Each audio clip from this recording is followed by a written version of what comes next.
નમસ્કાર દર્શક મિત્રો, સ્વાગત છે આપ સર્વેનું જીટીપીએલ જૂનાગઢ ન્યૂઝમાં। સૌપ્રથમ જોઈએ આજના મુખ્ય સમાચાર।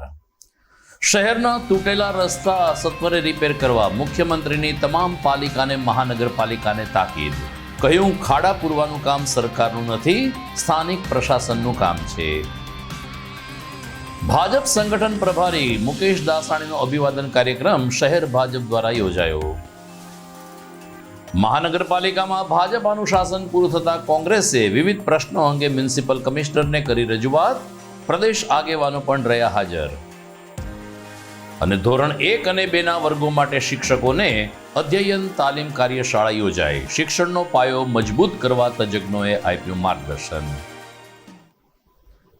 આ તમામ સમાચાર આપણે વિગતવાર જોઈએ તે પહેલા લઈએ એક બ્રેક।